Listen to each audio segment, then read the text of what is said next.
Përshëndetje të nderuar miq, do të flasim për showbiz, çfarë ndodh me yjet e Big Brotherit pas daljes nga shtëpia më e famshme në Shqipëri.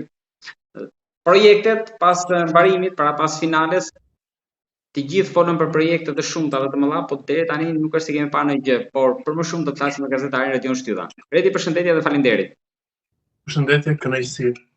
Faleminderit ju. Çfarë keni vërejtur pas mbarimit të Big Brotherit? Disa pushime të shkurtra, disa janë rikthyer, rrjetet sociale janë aktive, po ka diçka që ju ka bërë më shumë përshtypje? Si e kanë rinisur jetën yjet? Është pak i vështirë që personazhet e Big Brother që të gjejnë ose të vijojnë në rrugtimin e tyre pas një eksperiencë të fortë, siç ishte ky Big Brother. Padyshim që emrat më të komentuar dhe më të që kanë vëmendje më maksimale janë padyshim Gjesti dhe Egli.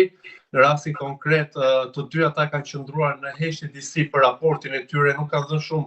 deklarata, po thjesht kanë ngacmuar me disa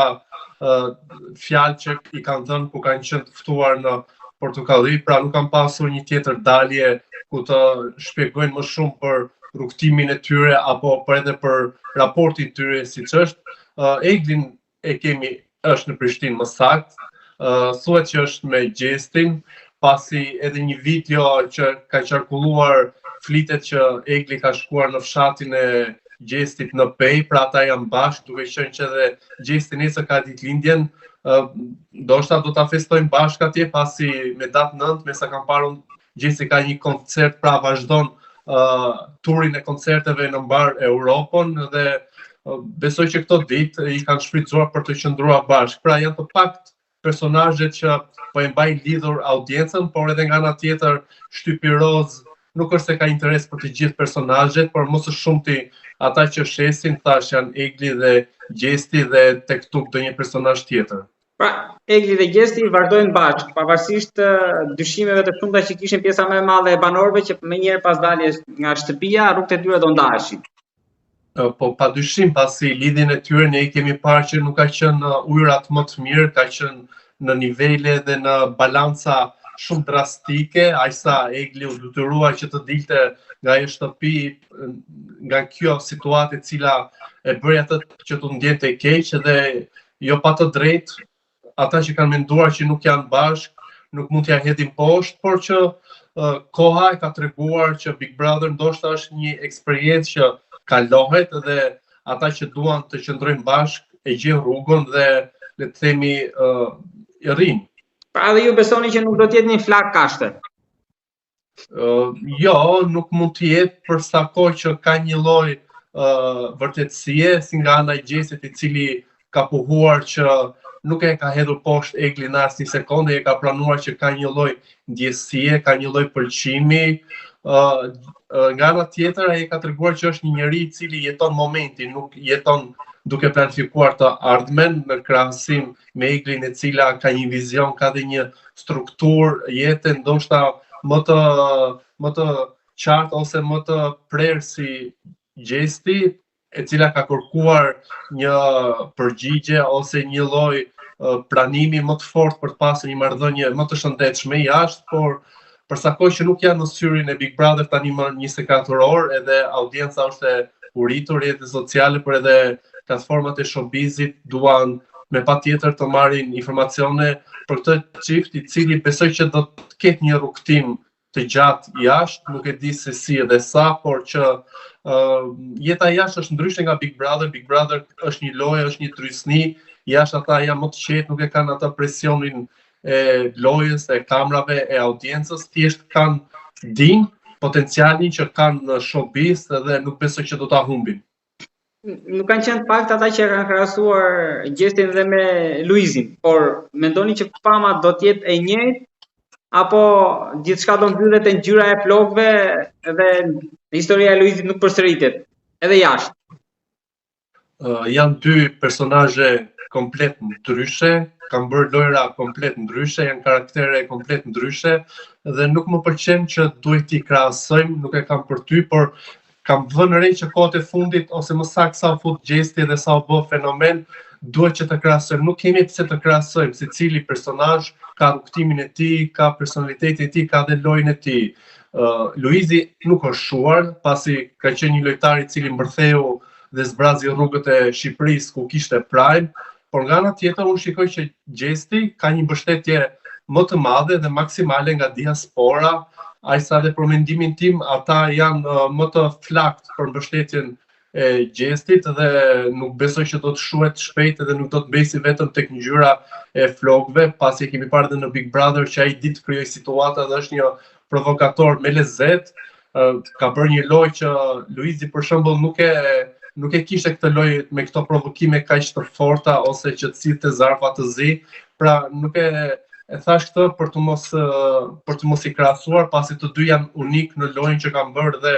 e kanë audiencën paskrave, le të themi. Mendoni që Gjesi përveç muzikës këtë famë mund të ta kapitalizojë edhe në projekte të tjera, ndoshta ndonjë film apo çfarë informacionesh keni ju ose çfarë përqarkullon, sepse normalisht gjithë këtë do mundohet që ta përkthejë në Padyshim që momenti edhe koha për të cilën po flasim, ai do të jetë i fokusuar në projektet muzikore, pasi ajo është pasioni dhe puna e tij e përditshme. Besoj që filmi do të vinë në një moment tjetër kur të ketë ezaruar këto koncertet dhe këto turi që ka nisur, që do të nisi me datë 9 në Europë, në Amerikë, pra do të konsumohet një herë Gjesti si artist, jo në fjalën që do të konsumohet dhe do të shuhet, por besoj që është në interesin e tij që të vazhdojë me muzikën dhe filmi do të vinë në një moment të dytë, padyshim që po, duke parë dhe karakterin e Gjestit, një çapkën i cili padyshim do të shkaktojë shumë larmishmëri të qeshura apo ngacmime në një film, besoj humorist. Po me të tjerë çfarë po ndodh? Ankesat e Laertit, Rozana duket sikur është zhdukur pak. Me Jozin nuk po dihet më çfarë po ndodh, ndoshta kjo i kushtoi shumë, jo vetëm me Loredanën, po edhe në aspektin e karrierës. Është ai që tha shumë që kush personazh është i zgjuar, por nga ana tjetër kush personazh e do dhe publiku. Publiku nuk i do të gjithë, janë të paktë ata që kanë një lloj mbështetje maksimale siç është Gjesi dhe Egli. Sa i përket Laertit e kam parë me një mlef edhe me një analizë paksa agresive, ulse, tallse për lojën e Gjestit dhe për personazhet e tjerë, por në realitet Gjesti është aty ku është dhe Laerti është aty ku është, ku nuk e ka ato lloj vëmendje, nuk e ka të dëshirën e rrjeteve sociale apo të platformës showbiz për të marrë me të, pasi nuk është një personazh që prodhon shumë në këtë aspekt, ndoshta nuk ka një fan base krahasuar dhe me moshën e tij, le të themi Gjesti është më i ri dhe të rinjt që janë përdorues ekstrem të rrjeteve sociale e kanë afruar Gjestin më lehtë, por edhe puna që bën ai me këngën është më lehtë që të jesh pranë publikut. Përflitet që Gerta dhe Rozana mund të kenë një projekt së bashku në shtator, po këto janë ende fjalë, deri ku të vinë në shtator besoj do të kemi diçka konkrete që mund të flasim. E të tjerët janë të qetë, nuk është se përprodhojnë diçka. Jozi TikTok ngacmon me postimin në rrjetet sociale në Instagram me këngë thumbuse, po deri diku ai ka treguar që do të vijë me një projekt të ri, e sa i takon Loredanës, e cila sot ka ditëlindjen, e urojmë edhe 100. Ajo është një personazh që publiku e do dhe besoj që do të ishte një vlerë e shtuar për ekranin që ta shikonim atë në një projekt të bukur, pasi ka qenë për mua zbulimi i këtij edicioni dhe merdi keq që nuk e pash edhe në finale. Po pikërisht kjo ishte edhe pyetja e fundit për ta mbyllur, cilët nga këta ju shikoni në shtator që i futen ekranit? Përmendet pak më lart projektin e Rozanës dhe Gertës, por edhe dëshirën për Loredanën. Siç e thash, përflitet që Gerta dhe Rozana mund të kenë një projekt, por nuk e di, por padyshim Gerta është një personazh që unë kam mbështetur dhe është një gazetare që e ka treguar vetëm për vite që është e aftë dhe ka prodhuar emisione dhe mban programe. Interesante do të jetë se ku do ta shikojmë, besoj që të gjithë luftojnë që të kenë një vend në Top Channel. Loredanën ndoshta do të ishte e bukur ta shikonim në Portokalli, por kjo thjesht është një mendimi im, nuk është diçka konkrete. Danja me sa kam dëgjuar do të jetë pjesë tani e Top Channel me prezantimin e një programi për 2 gjysmëfinale dhe finale shqiptarët në diaspor, e të tjerët u shuan. Pra, të rinjt po vinë dhe të vjetrit po ikin. Po, Redi, faleminderit shumë. kënaqësi.